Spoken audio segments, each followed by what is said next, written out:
As all Australians know, the banks are bastards, but they didn't really need to go out of their way to prove it quite as strongly as they have in the last week.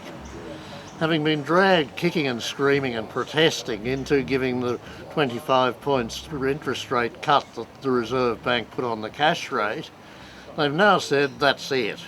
We're not going to play that game anymore. Now we're going to go off on our own and the Reserve Bank can go and get stuffed. The problem with this, of course, is that the Reserve Bank's control of interest rates is one of the few tools, predictable tools, with which the government can control the macroeconomy.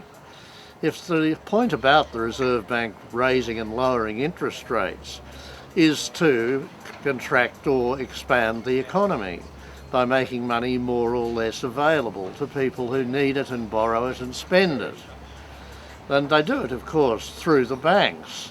The Reserve Bank doesn't lend or borrow directly to consumers. The consumers pay off their mortgages through the banks and by and large take out their loans through the banks. So if the banks are now going to run their own sweet race, it becomes open slather, it becomes law of the jungle.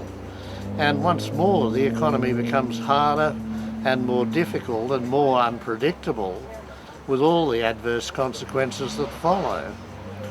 And this would be bad enough in normal times, but with Europe collapsing and around our ears, and the likely consequences to follow for Australia, the idea that the banks will do nothing more than protect their own profits and take no account of the national interest whatsoever, which seems to be what they're saying, is a very dire one indeed. And of course the government has virtually no comeback, except just one.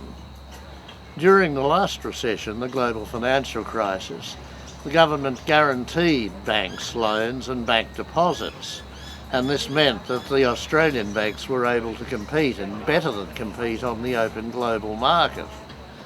If the government refuses to do this, it will make Australia's banks much less competitive and will make their lot a lot harder.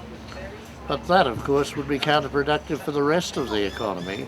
We don't want the banks to go bust. They're too big to fail, they're too big to handle, they're mavericks. Sooner or later something's got to be done about it. I'm Mungo MacCallum. Bugger the bastards, I say. Sit up. Don't you love reading the Echo? You do.